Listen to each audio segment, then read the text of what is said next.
Alors qu'est-ce que le sociogramme? Donc ça c'est un outil que vous pouvez utiliser pour alors gérer, mais plutôt éviter des situations de crise.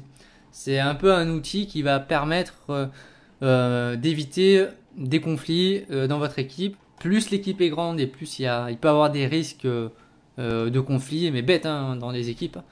Donc vous allez réaliser ce qu'on appelle un sociogramme. Je vais faire apparaître toute la diapo comme ça vous allez mieux comprendre.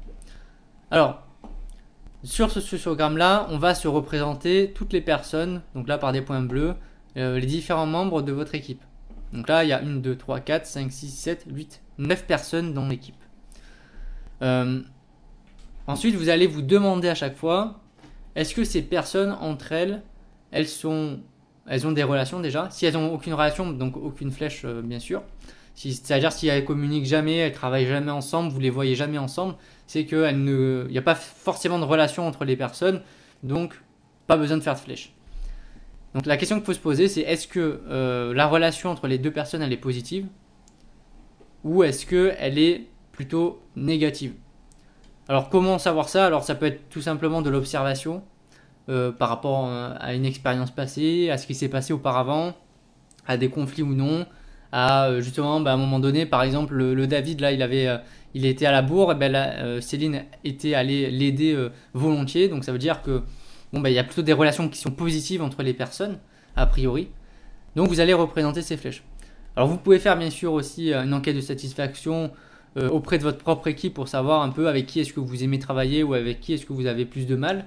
Ça pourrait vous aider à réaliser ça. Donc bien sûr à mettre avec des pincettes puisque le but c'est pas de créer des conflits entre vous non plus. Donc alors l'objectif de ce sociogramme là c'est quoi? C'est de visualiser directement quelles sont les personnes qui ne pourront jamais travailler ensemble. Le but ça va être du coup de limiter justement la collaboration de personnes qui ont de fortes chances d'entrer en conflit, donc qui n'ont pas de très bonnes relations.